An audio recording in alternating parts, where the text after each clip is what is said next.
Howdy, this is Handy Max and Beth. We're here at our Petit Jean State Park and at the Arkansas Bountiful. Isn't that right? Show what you're saying there. The brown. At the Bountiful, Arkansas. I had that backwards. And we've got Thomas Post here. He's the one of the owners of a very famous winery in this local area. And you've got Altus here. Altus, Arkansas. Post family. Post family. Right. Yeah, it is hot. Okay. And Lowell has some questions for Thomas, so I'll get out of the way. This isn't about me anyway. All right, well, I got some great plants that you sold. I mean, really healthy looking big plants, and I'm really excited about, I got them in the ground already, and so I need to know what to expect, how to care for them, how much I should water them, how much shade versus sun they should get, how best are they going to thrive, and how do I prune? That's a big deal. So a lot of questions. First, how much water? Are you going to get one? Oh, you need to have them watered continually, just like they had an inch of rainfall a week, something like that. So once a week? Not to overwater them, but when you do water them deep. Water plenty. A good watering, okay. A good watering, and I know, that's got a problem. normally here in Arkansas we're supplemented with rainfall quite a bit. Right, so. yeah, like the rain we've been having. Now, it doesn't need any sprays or anything. Muscadines are disease resistant, right?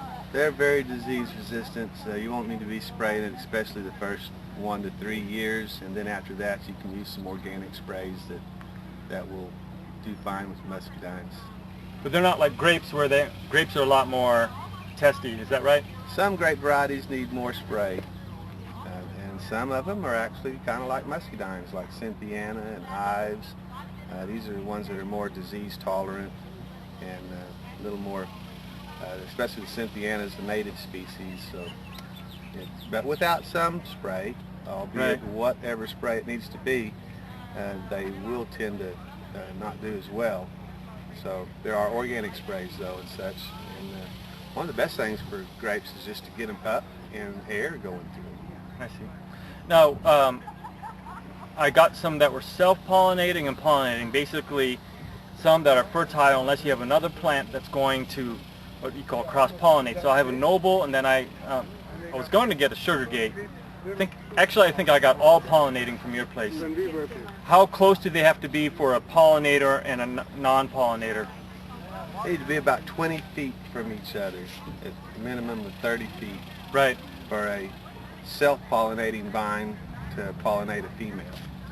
In fact, let's walk over here and look at some muscadines. Fantastic. And this variety is noble. It comes in a pretty good sized little bunch. So you can see it pollinated quite well, set very many berries here, and it's a self-pollinator, or what they call a hermaphroditic vine. So it's a hermaphrodite. It has both male and female parts on the flower. And now the sugar gate that you're making mention of is a female variety, which in the center of the flower is the female part, and on the outside is the male parts. There's 5 stamens around the ovum. And on the sugar gate, it has kind of erectile dysfunction. The stamens are there, but they're curled up, and they won't ever make it up to touch.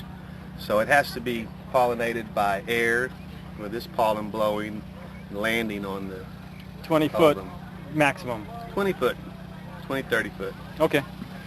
Now, and so then they should be planted 20 foot apart, like something like this. This is what, 15 or 10? 15 to 20 foot apart is muscadines, and in the rows 10 to 12 feet apart, depending on the trellis. Now this one is a single high wire bilateral cordon, meaning that it grows up from a trunk, and then the cordons, you make it fork and split in a Y fashion up to the wire, and go down the wire both ways. And then when you reach the apex of reach where you're going, you pinch the tip and let it start making these laterals. So it'll make the laterals. And how do you pinch the tip? Oh, you pinch the tip as it gets to the distance you want on the vine. On the wire, you just take and pinch the tip out. Take it out. Cool. This is not an actively growing tip, but this one is. So this one is actively growing. You can see it has tendrils that are are fleshy and ready to grab something.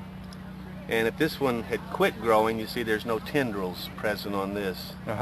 And of course I pinched it off. And when you pinch the tip on any actively growing plant, you remove the auxins and the hormones that are in that tip that give it apical dominance, that make it want to grow a distance. So you immediately start it to bush now. It's going to want to make laterals. So you grow the plant up just below the wire, pinch the tip, and it starts, it forks, and you take 2 of them out, grow them out the distance you want to go, half of the distance to the next plant. And as they're growing, you tie them weekly, or every 3 or 4 days you have to retie it to keep it going. And with what kind of ties? Jute. We use a mini ends jute, or a hay string that's not plastic. Try to never use plastic or anything that won't rot in your vineyard. You need it to be able to rot so it doesn't end up girdling the plant. And as it grows on out the wire, it'll make auxiliary side shoots, but we'll pinch the tips on those and leave this one tip to grow down the wire both ways. That way you can fill the trellis as quickly as possible. Nice. So how do you water?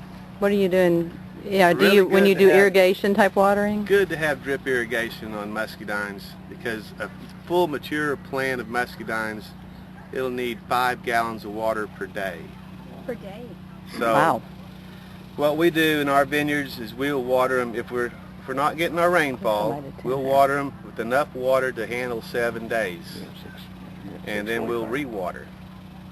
So you water very deep. You want to watch out for doing shallow watering and making the roots come up. And we'll even seek out a water sign day according to the moon signs. So when it's in a water sign or a plant sign of the moon planting table, that's when we'll water in those 56 hours. And that way the water will actually go in the ground instead of puddling on top. That's helpful when you have a limited resource of water. Can you tell us more about the moon signs? The moon signs? You can get a calendar called Llewellyn's calendar, astrological calendar, and it has those on it. I don't know much about them, but I do know that it's effective. Okay.